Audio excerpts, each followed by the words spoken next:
इ वीडियोटा खास से मानकर लगी जेन माने सुभद्रा योजना रे नुआ करी अप्लाई करिछन आउ से मानकर लगी भी जेन माने गुटे दुईटा किस्ती पाइछन आउ नाई पाइबार।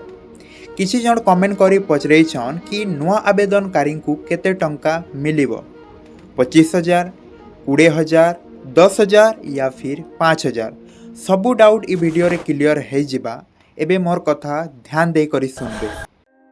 उपमुख्यमंत्री कहिछन जे जेन माने 2024 रु अप्लाई करिछन आउ गुटे दुईटा इंस्टॉलमेंट पाई करी आउ पेंडिंग रे रही जाइछन due to KYC problem bank DBT error से माने जदि गत 25 जुलाई सुधा सबु किछि ठीक करि नैछन जाना भी तांकर एरर थिला से माने जहा भी तांकर पेंडिंग किस्ती अछि सबु एका संगे पाइबे।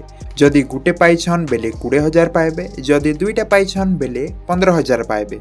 एबे नुआ आवेदनकारी जेन माने 2026-27 आर्थिक वर्ष रु किस्ती पाइबे पाखापाखि 4.5 लाख महिला पाइबे तांकर अकाउंट को सीधा सलख 5,000 टंका क्रेडिट हेबा जदि बैंक डीबीटी नु नहीं करी KYC सबु किछि ओके अच्छे बेले। एबे मेन प्रश्न केबे मिलवा तो मने रखुन आपणकर अकाउंट को 5,000 टंका रक्षाबंधन अवसर रे क्रेडिट हेबा जेंता कि उपमुख्यमंत्री जनैछन। तो आसंता रक्षाबंधन जेंटा कि अगस्त 28 तारीख पड़ुछे तो से दिन ही आपणकर अकाउंट के पैसा आसबा। जदि आपण एक्जाक्ट टाइम जानवा के चाहूछन ताहले हमर चैनल के सब्सक्राइब करी रखुन।